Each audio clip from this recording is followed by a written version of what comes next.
On this Sounding Board Studios Plein Air Series episode, we venture out of Florida to the great state of Tennessee.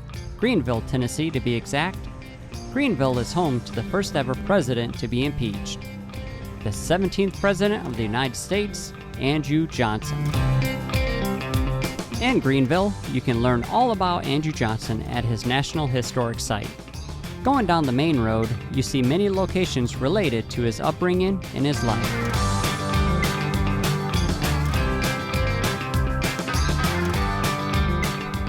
One of the first places you come to is his two-story house that he lived in and returned to while president. You can go inside and take a walking tour on the same floors that he walked on. There's also a replica of the house that he was born in and played at while still a kid. Not only do they have his birth house, but also his eternal resting place, the cemetery where he and his beloved wife are buried at Monument Hill. There's also a place that will bring you back to the times of the Civil War. The Greeneville Cumberland Presbyterian Church still has a cannonball that was shot into it on September 4th, 1864, during the Civil War. Greene County also has another famous person of history, the great Davy Crockett, who was born in Greene County on August 17, 1786, and you can still visit his birthplace. Still yet, the most famous place in all of Greeneville in my eyes, the Creamy Cup, a local drive-thru that has some of the best drinks. It's also Maddie approved. I've been coming here for many years now, and there's one place I knew that I wanted to paint. It's the site of the Tusculum Park walking trail my wife and I would pass all the time. The trail has many beautiful mountain views, but there's one spot I wanted to set up my easel. Today, I've chosen the painting medium of watercolor to work with. I stopped by the local art store and got a full-size sheet of watercolor paper. I knew I couldn't work this big, but I can cut it in half and save one for next time.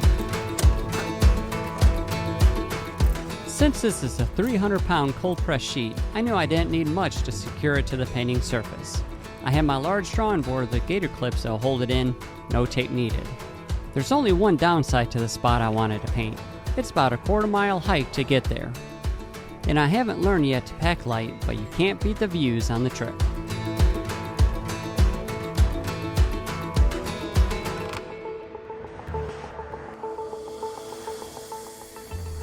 After I cross the bridge, I'm just about there. Along this windy trail up a hillside, I couldn't help myself to not stop and take in the view.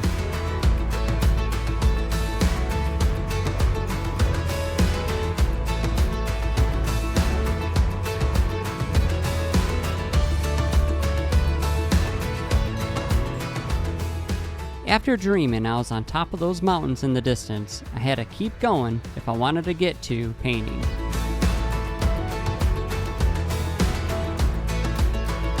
I have to admit, I'm a bit out of breath at this point, but the good news is, I finally made it to my view for the next few hours.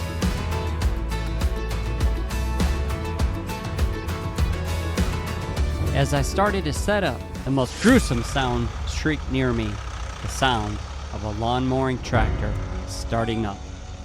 I looked across the street into the field, and that lawn mowing tractor was now mowing down one of the main reasons I enjoyed this view, the wildflowers.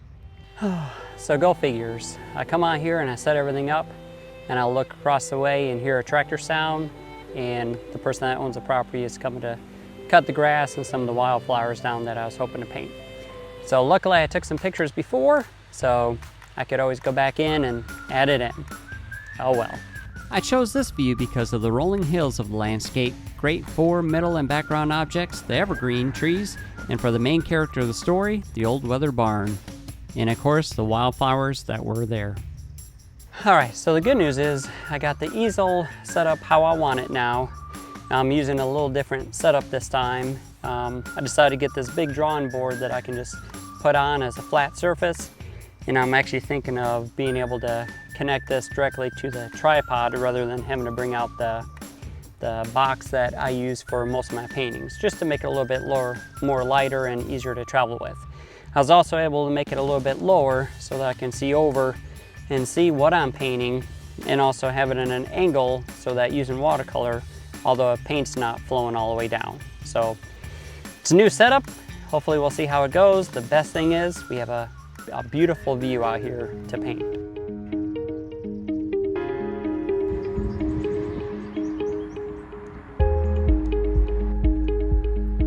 In my supply pack, I keep my brush case. I load up one side with my watercolor brushes and the other with my acrylic set. Today I'm using a mixture of watercolor paints. The majority of them are ones I caught on sale at a local art supply shop, and the others are my Daniel Smith colors. I saved those for my real vibrant colors. Now that we got everything set up, it's time to start to put in the initial drawing. One of the parts I like about drawing this one is that it's not like there's one horizon line but two based on these rolling hills. The main character of this piece is going to be the old worn down barn on the property. The other minor characters are the two barns in the background and its supporting cast of trees. I still can't believe that all of the days that I chose, this was the one that the tractor came out to mow down all the lovely wildflowers. Once I got my initial drawing in, it was time to paint. To start, I load up my large flat brush with clean water and start to wet the background areas. I'm going to use a hue called emerald blue for the sky area. As I'm laying it in, I don't mind if it bleeds into the land or the barn areas, as these will be painted afterwards. One of the beauties of watercolor is when the colors run into each other. It gives it the watercolor look and sets it apart from other mediums.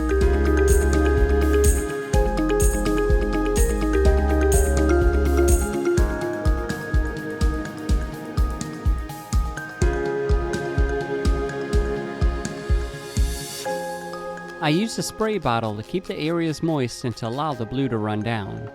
Next up is the faraway green hills. I start by focusing on the tree line. I create a wash of sap green and start to fill in around the far off barn.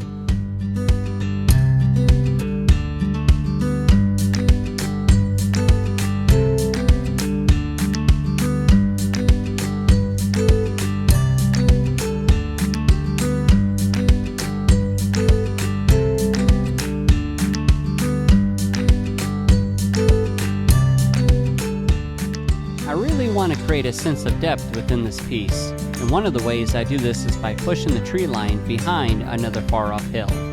Next up, I start to prep the middle ground area, and as I'm working, a cyclist comes up the hill and starts asking if I'm a part of the local art guild. I told him not here in Tennessee but back home in Florida. As we chatted, it turned out that he's also visiting from Florida. Small world. After our little conversation ends, I turn my focus back to the land. For the base wash of color, I use yellow ochre and hints of sap green to start to give it some texture. Also for texture, I'm trying not to create a flat wash of color, but instead have varying values of the hue to show thicker parts of the grass.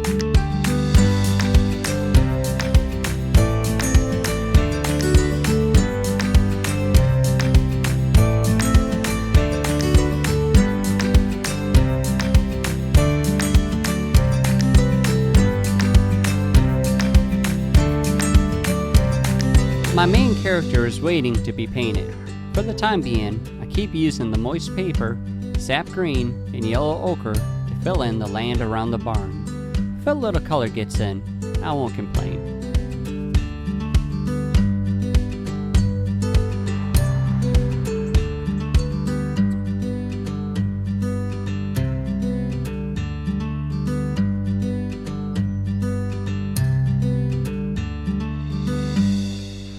To prepare the foreground, I give it a quick mist to help make sure I don't get any hardline areas, and then I mix up a wash of sap green. I try to use a little bit more pigment for this area to show contrast against the middle ground. Afterward, I mix up some yellow ochre and start to fill in where the wildflowers were before the tractor tore them down. As I'm doing this, I can't help but think about this experience in the art of plein air. When something is torn down, it's lost forever. Yes, in this case, more flowers will grow back, but what about a field that's raised for a new neighborhood or a parking lot? The original beauty is lost forever. Plein air painting helps keep these little snapshots in time alive. That's why I like plein air painting in nature. I know one day, my grandkids' kids, most of these scenes I paint will be gone and lost forever.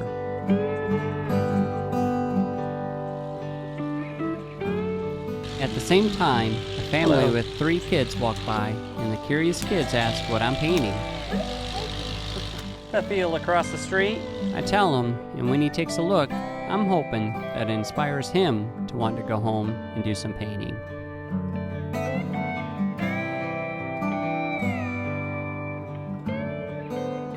After finishing the wildflower area in the foreground, I start to lay in some more color by the barn in the background.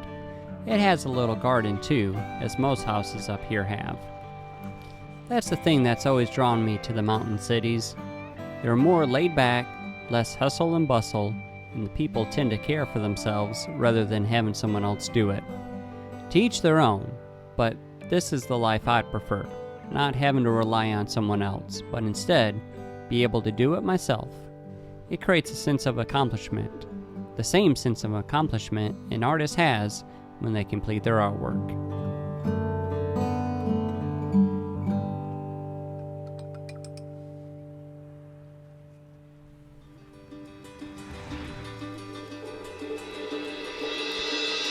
One of the things that's starting to bug me, literally, are the bugs in this area. I love nature, but not these little creatures that come with it. I create, as Bob Ross would say, a happy accident when I blow and flick these bugs away. I spray my paper with some paint. Oh well, nothing that a little paper towel can't handle.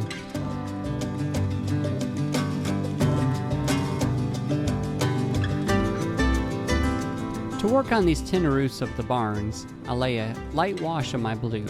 I vary where the pigment goes, and these rusted roofs have no flat colors. To start to age it, I also start dropping in some warm colors of yellow ochre, umbers, and burnt sienna.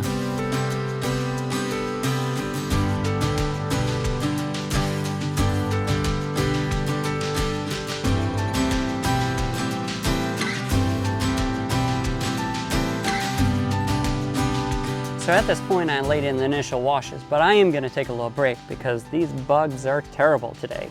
Not only is it humid, but I'm by the field, so they're all coming to attack me. Luckily, I do have some bug spray in the car, so I'm going to go back and get that, come back, and do some more painting. What's important when you're out plein air painting? That you stay safe. We have one recommendation to help you do just that. Bring your bug spray. Today's video, sponsored by Bug Spray. Alright, so now I got the bug spray applied. They haven't been attacking me since, and good thing is I was able to get my water from the car. Now back to painting. One of the greatest plein air artists of all time in my eyes is Winslow Homer. One of his quotes says, "A painter who begins and finishes indoors, that which is outdoors, misses 100 little facts. 100 little accidental effects of sunshine and shadow that can be reproduced only in the immediate presence of nature. This making of studies and then taking them home is only half right. You get composition, but you lose freshness. You miss the subtle, and to the artist, the finer characteristics of the scene itself." I agree with every word he said in the statement. Do you? Especially these two parts. The first, if you paint indoors, you miss 100 little facts. Our cameras are great nowadays, but there's still so much that it leaves out. You always see more when you're directly in front of the subject matter. How many times have you looked at a picture of a place that you visited and you said the picture just doesn't do it justice? The second is the part where Homer says that you lose the freshness, you miss the subtle, finer characteristics of the scene itself. This part lays true in this scene that I'm working on. For example, the barn opening that I'm developing. If you were to look at this from a photographic view, you would see straight blacks due to the inks of the printer. But when I'm out here, I see how light plays in through the opening, bouncing across all the objects, and creating these subtle colors. That's the main reason why I don't use black in my paintings. As an artist, I don't see black. Instead, I see in color. Black is the absence of color, so I use mixed colors such as blue and brown to create my darkest areas.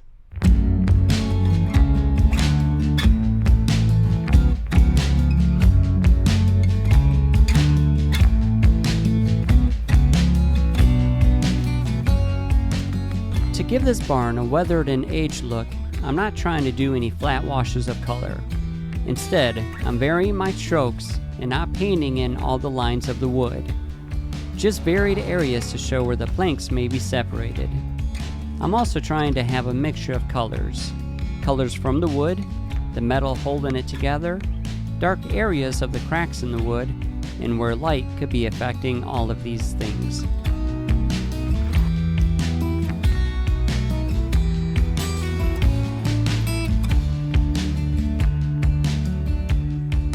One of the things I love when I go north is all the red barns that you see all around.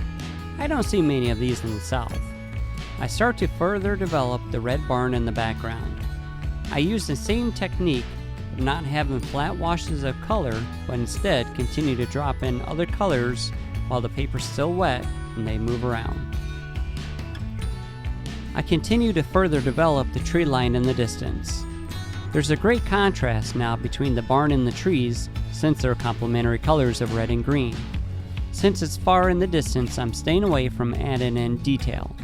The only detail I add are the tops of the trees. While laying in this color of sap green, I always use touches of yellow ochre and siennas to show the variety of trees, rather than painting individual trees.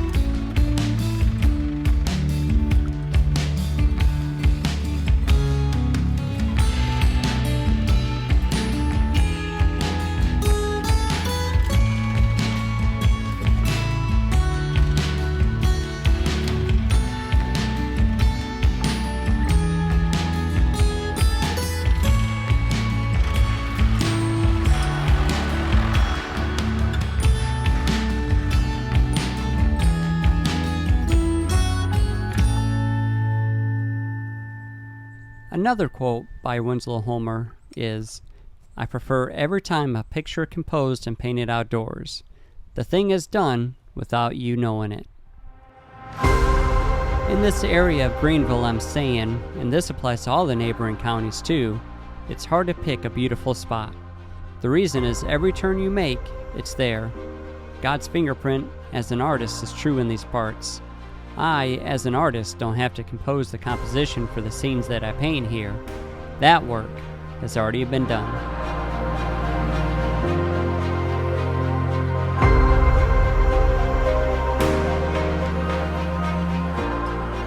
I'm going on close to 2 hours here and I need to finish up.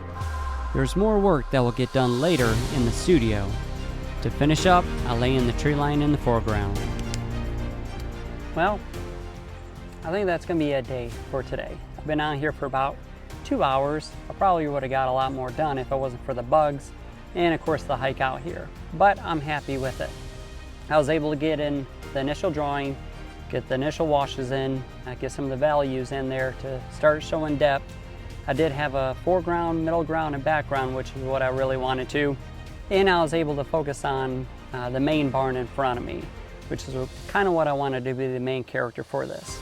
I am going to take it back to the studio, give it some work on it once we get back to Florida, because today is the last day that we'll be in Tennessee. Some of the pros and cons of today was, the cons definitely were the bugs and the hike and the heat. And another con was I decided to work a little bit bigger today instead of working smaller. And I found that when I'm out plein air painting, if I got a large area that I'm painting, I don't get a lot done. But if it's smaller size canvas or a watercolor paper, you get a lot more done out here. But it's still nice being out here. Some pros, I was out in the nature. I was able to see with my eyes rather than in a photograph where the colors are and the perspective of everything. Some of the other pros is I know that I'm probably gonna have to change my setup because it's just too much carrying out, especially if I'm away from a parking spot or a road. But with anything, anytime you go out painting, at least it's a positive thing because you're outside the house, you're painting, and each day you're learning something new. So we'll take this back to the studio and see what we can finish with it. But first, I gotta take some reference photographs.